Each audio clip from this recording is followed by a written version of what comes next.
to see. Coming up, we're going to have another meet and greet, but this time it's with Coach Bellinger, who is the men's basketball coach. Stay with us.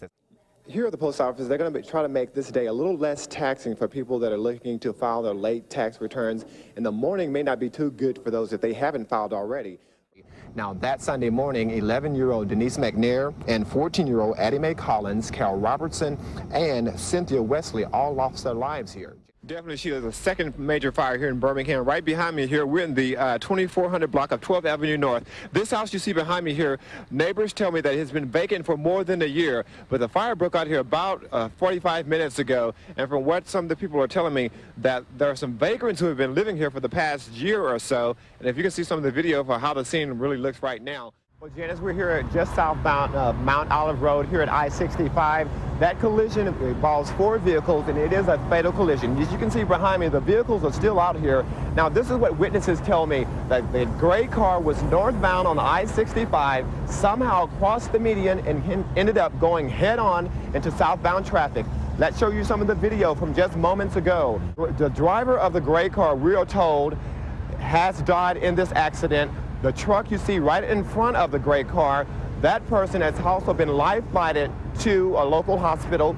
And we talked with 2 of the drivers. They said all of a sudden they noticed the car just quickly come across the median. They didn't know what happened. And then moments later, it's all the mess that you see here now. And we talked with one of the Highway Patrol. Traffic is going to be backed up here for about an hour. So they just opened up this lane about 15 minutes ago, but it's still a very slow go here on I-65 southbound, just south of Mount Olive Road. We'll get back to you with more information. Janice? Bill, we're here at the Super 8 Motel in Homewood on Vulcan Road, and around 3:30 this morning, a hotel guest called down to the desk complaining about folks arguing, and so the hotel clerk called the Homewood Police Department. As officers arrived out here on the hotel, 3 people in custody involving what happened here at the Super 8 Motel on Vulcan Road in Homewood.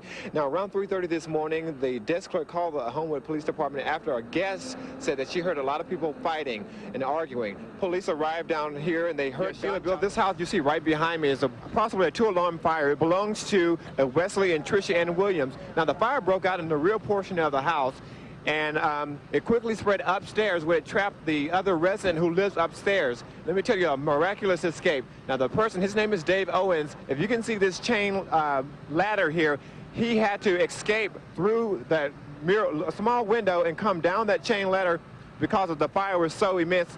And right now, there's still a couple of hot spots inside of the house that you see here behind me. Firefighters are still out here. They dispatched about 2 different crews out here, but everyone did get out safely here in Inslee, in this Inslee neighborhood. But again, a $5 ladder saved one man's life who climbed down this little chain ladder to safety. Sheila, Bill? Bill, good morning. Some folks in this quiet neighborhood went to sleep last night thinking something just wasn't right. This morning, they're waking up to a quadruple homicide. Around 9 last night, Pelham Police got a 911 call to this residence. From neighbors we talked to, they say the owner of this house, the man who owns this house, lived here with his girlfriend and her 2 kids. Now, when police arrived here, Chief Alan Wade says they found 4 dead bodies.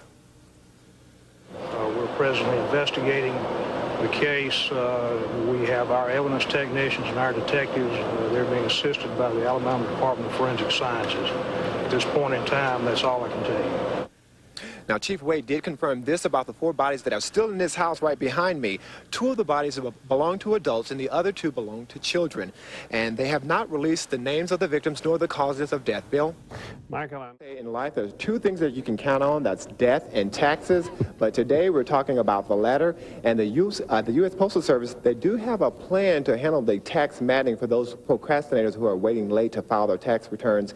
And joining me now is April Williams, who with the Postal Service, and she's going to tell us about what you all have in store here. First of all, for the tax forms, how are you going to handle the Postal Service? And just to let you know about those other locations that will be available to serve those late filers tonight, the main post office here at 24th Street will again be open until midnight, and the office in the cargo area at the airport will be open until 10, and the office at the Galleria will be open until 9, and the Parkway East and Forestdale Boulevard offices will close at 7.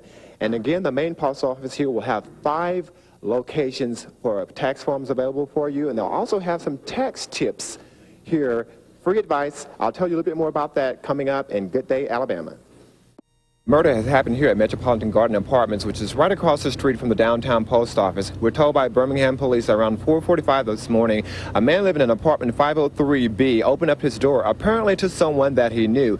That person, we're told, shot him and left the man for dead in the doorway of his apartment. That person has died, and we're told there were 3 other people inside the apartment at the time of the shooting, so apparently there may be a witness in this shooting.